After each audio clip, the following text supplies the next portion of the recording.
गुरुब्रह्म महिमा अलेख शरणम। महात्मा संत कवि भीम भोई प्रथम भाग।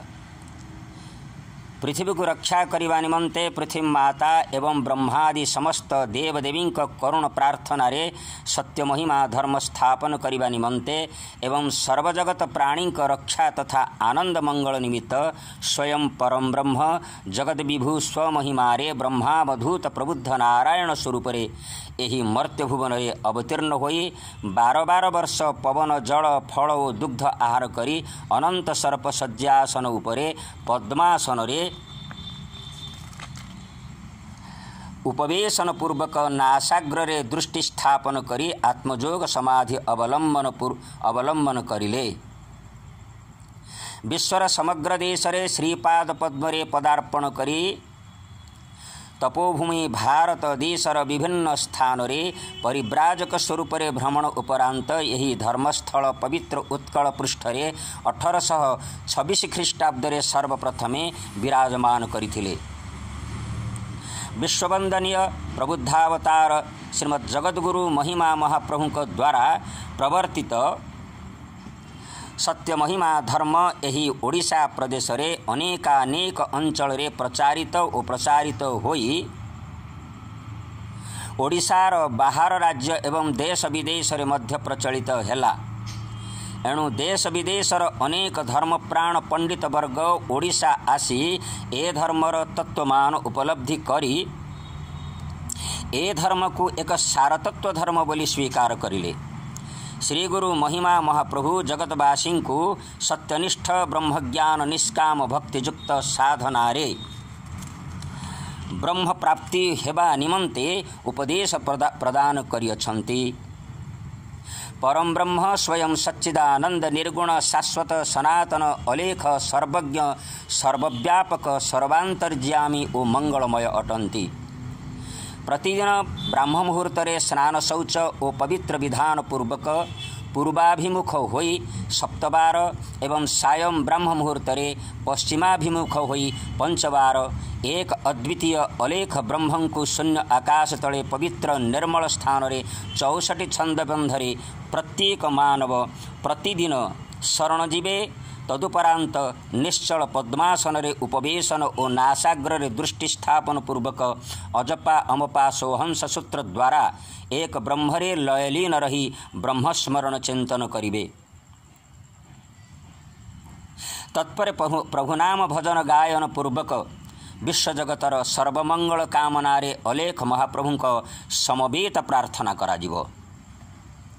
सत्य महिमा धर्म कौनसी सगुण शाखायुक्त धर्म नुहे, कामनायुक्त बा बाधा निषेधयुक्त तथा वैषयिक इत्यादि साधारण धर्म नुहे।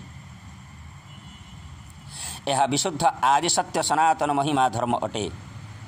महिमा महाप्रभु महिमा धर्मर जो उपदेशमान यही धर्मर सिद्ध साधु मानों को मौखिक भाव प्रदान करथिले परवर्ती समय रे यही धर्मर विशिष्टाचार्य सिद्ध साधु परसन्यासी ब्रह्म अवधूत विश्वनाथ बाबा महोदय विरचित सर्ववेद वेदांत सारतत्व शिरोमणि अलेख परम ब्रह्म दर्शनम और सत्य महिमा धर्म प्रतिपादक उत्कल विश्वविद्यालय कर्तृक प्रकाशित भागवत सार सत्य धर्म सत्य महिमा धर्म इतिहास इत्यादि ग्रंथ मानंकरे वर्णना करा जाइअछि। महात्मा संत कवि भीम भोई ओडिया साहित्य क्षेत्र रे अद्भुत विशिष्ट कवि अटंती। से जन्मांध भीम भोई पाठशाला जाई नाहंती, स्लेट खड़ी छुई नाहंती कि तांकर पाठ्यपुस्तक तथा शिक्षक नाहंती। जदिओ कवि माने नूतन हुअंतु कि पुरातन निज निज रचना काव्य पद्य आदि को नई पंडित वर्ग रे विचार संशोधन तुलना पुरस्कार कवि सम्मेलन एवं एकाडेमी पुरस्कार पाइबा पाई तथा पंडित वर्ग रे स्थान पाइबा पाई दौड़ा दौड़ी करि थांती, किंतु भीम भोईंक रचना एहीपरि उपरोक्त स्थान मानंकु नेई कि केही जाई नाहंती कि ताहार आवश्यक नाही। अपितु तांकर रचना सर्वप्रथमे श्रीमद् प्रबुद्ध नारायण महिमा गोसाईंक श्रीछामुरे पठन करा जाउथिला।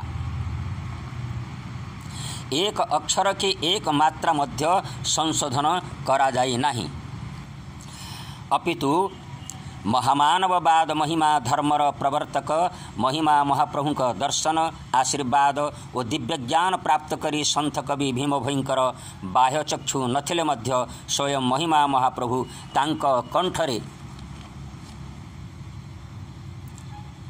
विराजमान होई जो ब्रह्मवाणी दृश्य कराउथिले ताहा भीम भोई प्रकाशित करुथिले।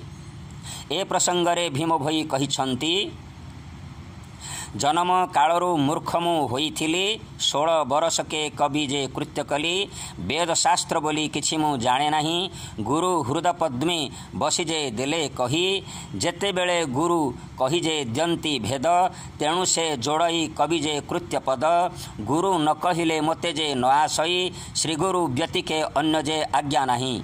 आदिअंत गीता। महिमा महाप्रभु का आज्ञा मते हरिपंडा, वासुदेव पंडा, धर्मदास और मार्कंड दास नामक 4 जन पंडित ब्राह्मण महिमा धर्म रे दीक्षित होई तालपत्र और लेखनी साहाय्य लेखी से ए कार्य संपन्न करुथिले। संत कवि भीम भोईंक रचित महिमा धर्म साहित्यपूर्ण काव्य असाधारण अटे।